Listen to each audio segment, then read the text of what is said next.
السلام علیکم ورحمۃ اللہ وبرکاتہ۔ آج کا ہمارا رقیہ کینسر جیسی مزین مرض کے حوالے سے آج کا ہم رقیہ ریکارڈ کر رہے ہیں۔ اکثر بیشتر دیکھنے میں آتا ہے جادو کی وجہ سے کینسر کے اندر مبتلا کر دیا جاتا ہے، وہ بریسٹ کینسر ہو یا رحم کا کینسر ہو یا جگر کا کینسر ہو، جسم کے کسی بھی حصے کا کینسر ہو، تو اس کی جو وجوہات بنتی ہیں وہ کثیر تعداد میں حسد کی وجہ سے ہوتی ہے۔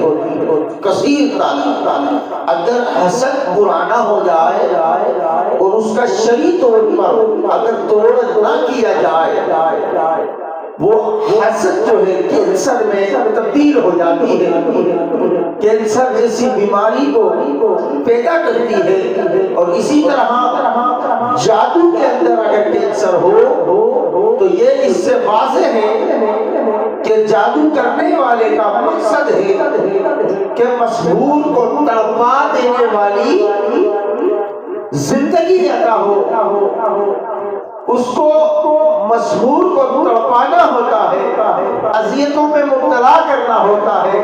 انتقام کے لیے ایسے شیاطین کو ایسے اعضاء میں بٹھا دیا جاتا ہے جہاں پر اعضاء کی غذا پہنچنے نہیں دی جاتی، غذا نہ پہنچنے کی وجہ سے وہ عضو بیمار ہوتا ہے، بیماری کے ساتھ ساتھ اس میں ورم ہوتا ہے، جب وہ متورم ہو جاتا ہے تو وہ کینسر میں تبدیل ہوتا چلا جاتا ہے۔ رپورٹیں کلیئر آتی ہیں، سارے معاملات نارمل ہوتے ہیں، لیکن مرض کا پتہ نہیں چلتا۔ ایسے کینسر کے لیے انشاءاللہ آج کا ہمارا رقیہ ہے، باوضو ہو کے کامل یقین کے ساتھ توجہ کے ساتھ رسول کو سنیں انشاءاللہ۔ اعوذ باللہ من الشیطان الرجیم من ہمزہ ونفخہ ونفثہ۔ بسم اللہ الرحمن الرحیم۔ کیف تکفرون باللہ وکنتم امواتا کیف تکفرون باللہ وکنتم امواتا فأحیاکم ثم یمیتکم ثم یحییکم ثم الیہ ترجعون۔ كيف تكفرون بالله وكنتم أمواتا فأحياكم ثم يميتكم ثم يحييكم ثم إليه ترجعون۔ كيف تكفرون بالله وكنتم أمواتا فأحياكم ثم يميتكم ثم يحييكم ثم إليه ترجعون۔ أعوذ بالله من الشيطان الرجيم۔ فقل اضربوا ببعضها كذلك يحيي الله الموتى ويريكم آياته لعلكم تعقلون۔ فقل اضربوه ببعضها كذلك يحيي الله الموتى ويريكم آياته لعلكم تعقلون۔ فقل اضربوه ببعضها كذلك يحيي الله الموتى ويريكم آياته لعلكم تعقلون۔ أعوذ بالله من الشيطان الرجيم۔ ولا تقولوا لمن يقتل في سبيل الله أموات بل أحياء ولكن لا تشعرون۔ ولا تقولوا لمن يقتل في سبيل الله أموات بل أحياء ولكن لا تشعرون۔ ولا تقولوا لمن يقتل في سبيل الله أموات بل أحياء ولكن لا تشعرون۔ أعوذ بالله من الشيطان الرجيم۔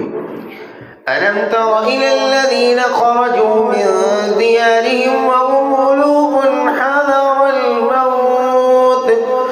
فقال لهم الله موتوا ثم أحياهم إن الله لذو فضل على الناس ولكن أكثر الناس لا يشكرون ألم تر إلى الذين خرجوا من ديارهم وهم ألوف حذر الموت فقال لهم الله موتوا ثم أحياهم إن الله لذو فضل على الناس ولكن أكثر الناس لا يشكرون. أعوذ بالله من الشيطان الرجيم. أو كالذي مر على قرية وهي خاوية على عروشها قال أنى يحيي هذه الله بعد موتها فأماته الله 100 عام ثم بعثه قال كم لبثت قال لبثت يوما أو بعض يوم قال بل لبثت 100 عام فانظر إلى طعامك وشرابك لم يتسنه وانظر إلى حمارك ولنجعلك آية للناس وانظر إلى العظام كيف ننشرها ثم نكسوها لحما فلما تبين له قال أعلم أن الله على كل شيء قدير. أعوذ بالله من الشيطان الرجيم. وإذ قال إبراهيم رب أرني كيف تحيي الموتى قال أفلم تؤمن قال بلى ولكن ليطمئن قلبي قال فخذ 4 من الطير فاصرهن إليك ثم اجعل على كل جبل منهن جذعا ثم ادعهن يأتينك سعيا واعلم أن الله عزيز حكيم. أعوذ بالله من الشيطان الرجيم. أَوَمَنْ كَانَ مَيْتًا فَأَحْيَيْنَاهُ وَجَعَلْنَا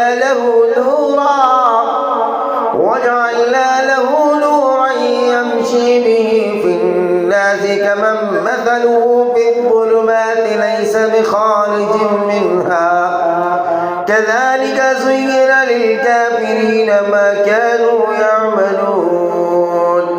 أعوذ بالله من الشيطان الرجيم. وإنا لنحن نحيي ونميت ونحن الوارثون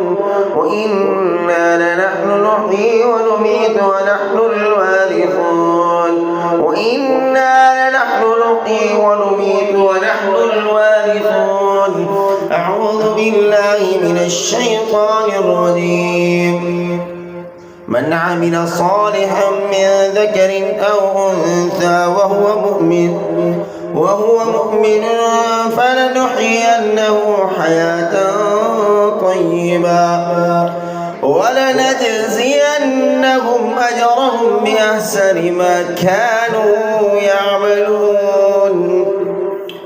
من عمل صالحا من ذكر أو أنثى وهو مؤمن فلنحيينه حياة طيبة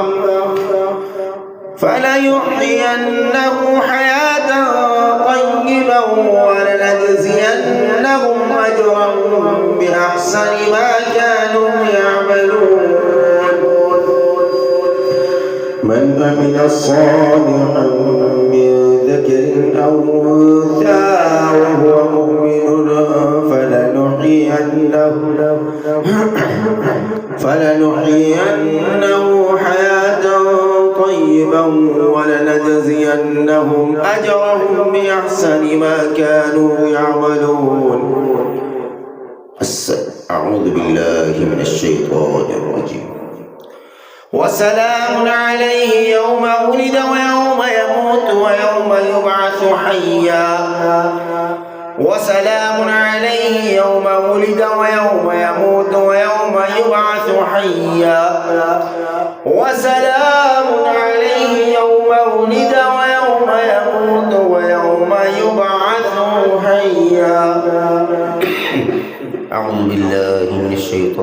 الرجيم أولم ير الذين كفروا أن السماوات والأرض كانتا رتقا ففتقناهما وجعلنا من الماء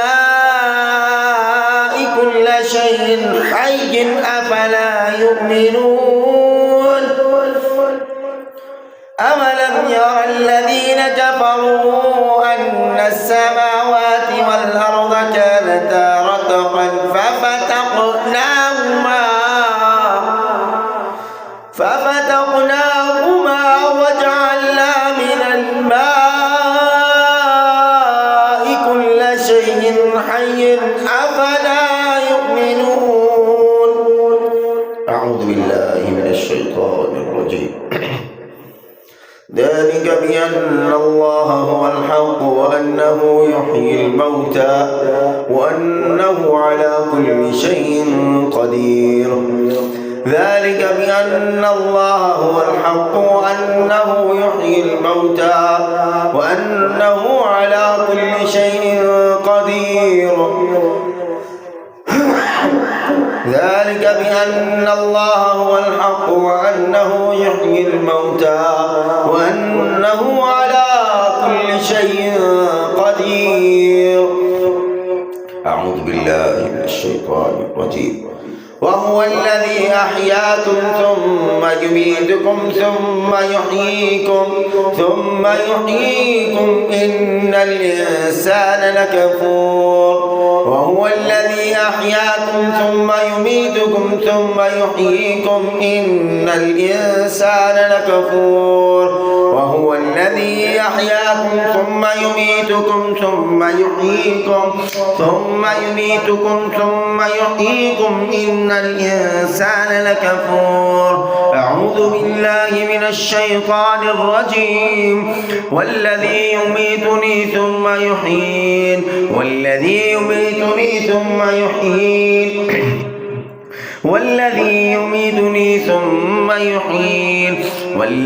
يميتني ثم يحيين أعوذ بالله من الشيطان الرجيم يخرج الحي من الميت ويخرج الميت من الحي ويحيي الأرض بعد موتها كذلك تخرجون يخرج الحي من الميت ويخرج الميت من الحي ويحيي الأرض بعد موتها كذلك تخرجون يخرج الحي من الميت ويخرج الميت من الحي ويحيي الأرض بعد موتها وكذلك تخرجون أعوذ بالله من الشيطان الرجيم الله الذي خلقكم ثم رزقكم ثم يميتكم ثم يحييكم هل من شركائكم من يفعل من ذلكم من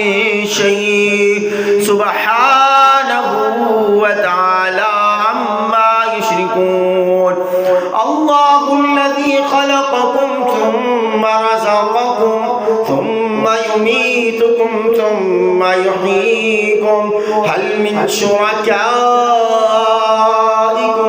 من يفعل من ذلكم من شيء سبحانه وتعالى عما يشركون الله الذي خلقكم ثم يميتكم الله الذي خلقكم ثم رزقكم ثم يميتكم ثم يحييكم هل من شركائكم من يفعل من ذلكم من شيء سبحانه وتعالى عما يشركون أعوذ بالله من الشيطان الرجيم فانظر إلى آثار رحمة الله كيف يحيي الأرض بعد موتها إن ذلك لمحيي الموتى وهو على كل شيء قدير فانظر إلى آثار رحمة الله فانظر إلى آثار رحمة الله فانظر إلى آثار رحمة الله الله كيف يحيي الأرض بعد موتها إن ذلك لمحيي الموتى وهو على كل شيء قدير أعوذ بالله من الشيطان الرجيم إنا نحن نحيي الموتى ونكتب ما قدموا وآثارهم وكل شيء أحصيناه في إمام مبين إنا نحن نحيي الموتى ونكتب ما قدموا وآثارهم وكل شيء أحصيناه في إمام مبين إنا نحن نحيي الموتى ونكتب ما قدموا وآثارهم وكل شيء أحصيناه في إمام مبين أعوذ بالله من الشيطان الرجيم وآية لهم الأرض الميتة أحييناها وأخرجنا منها حبا فمنه يأكلون وآية لهم الأرض الميتة أحييناها وأخرجنا منها حبا فمنه يأكلون وآية لهم الأرض الميتة أحييناها وأخرجنا منها حبا فمنه يأكلون أعوذ بالله من الشيطان الرجيم وضرب لنا مثلا ونسي خلقه قال من يحيي العظام وهي رميم قل يحييها الذي أنشأها أول مرة وهو بكل خلق عليم وضرب لنا مثلا ونسي خلقه قال من يحيي العظام وهي رميم قل يحييها الذي أنشأها أول مرة وهو بكل خلق عليم أعوذ بالله من الشيطان الرجيم هو الذي يحيي ويميت فإذا قضى فإنما يقول له كن فيكون هو الذي يحيي ويميت فإذا قضى أمرا فإنما يقول له كن فيكون هو الذي يحيي ويميت فإذا قضى أمرا فإنما يقول له كن فيكون أعوذ بالله من الشيطان الرجيم ومن آياته أنك ترى الأرض خاشعة فإذا أنزلنا عليها الماء اهتزت وربت إن الذي أحياها لمحيي الموتى إنه على كل شيء قدير إن الله على كل شيء قدير ومن آياته أنك ترى الأرض خاشعة فإذا أنزلنا عليها الماء اهتزت وربت إن الذي أحياها لمحيي الموتى إنه على كل شيء قدير أعوذ بالله من الشيطان الرجيم أم اتخذوا من دونه أولياء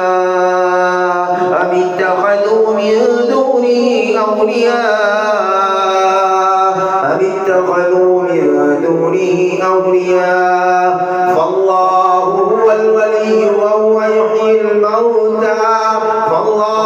هو الولي وهو يحيي الموتى وهو على كل شيء قدير أم اتخذوا من دونه أولياء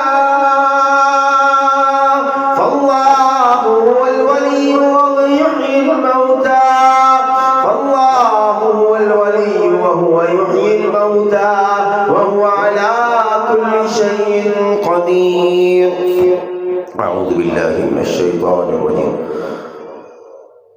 قل الله يحييكم ثم يميتكم ثم يجمعكم إلى يوم القيامة لا ريب فيه ولكن أكثر الناس لا يعلمون أعوذ الشيطان الرجيم أولم يروا أن الله الذي خلق السماوات والأرض ولم يحيا بخلقهن بقادر على أن يحيي الموتى بلى إنه على كل شيء قدير. أعوذ بالله من الشيطان الرجيم. إنا نحن نحيي ونميت وإلينا المصير. إنا نحن نحيي ونميت وإلينا المصير.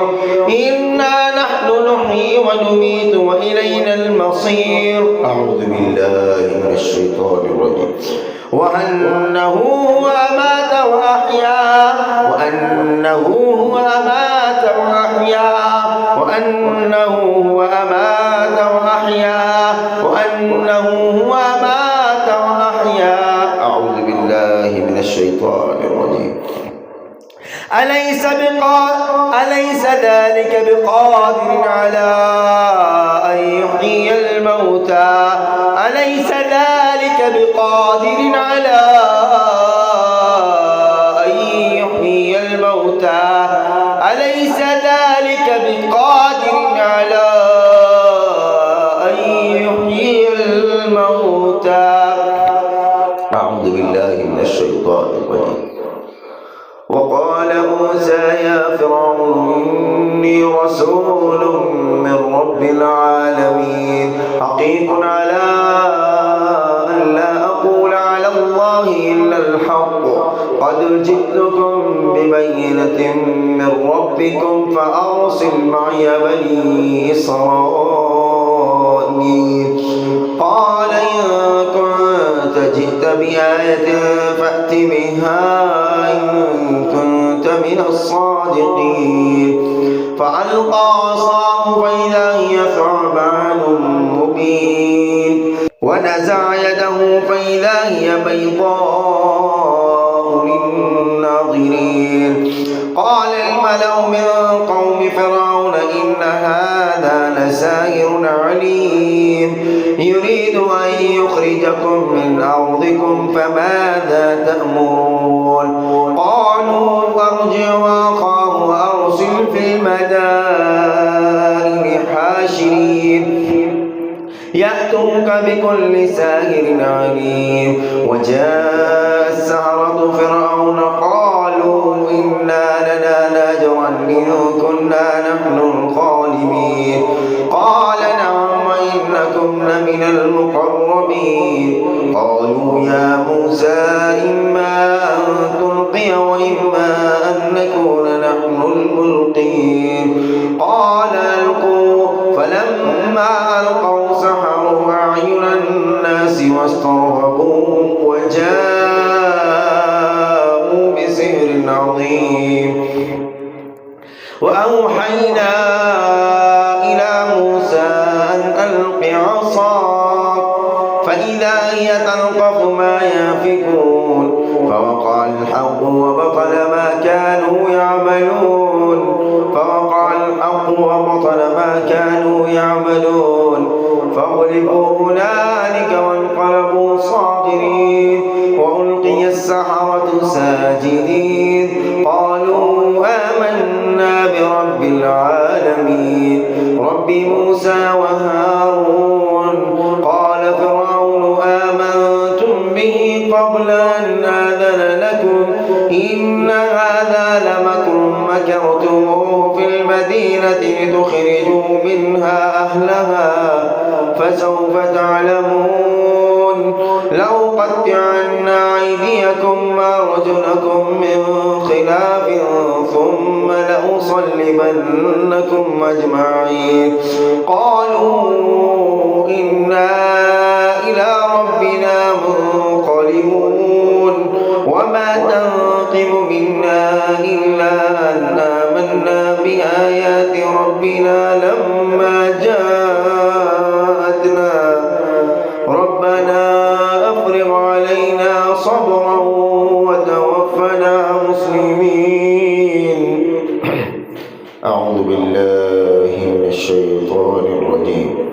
والذين كذبوا بآياتنا ولقاء الآخرة حبطت أعمالهم هل يجزون إلا ما كانوا يعملون والذين كذبوا بآياتنا ولقاء الآخرة هل يجزون ولقاء الآخرة حبطت أعمالهم هل يجزون إلا ما كانوا يعملون. أعوذ بالله من الشيطان الرجيم. ويريد الله أن يحق الحق بكلماته ويقطع دابر الكافرين ليحق الله الحق ويبطل الباطل ولو كره المجرمون.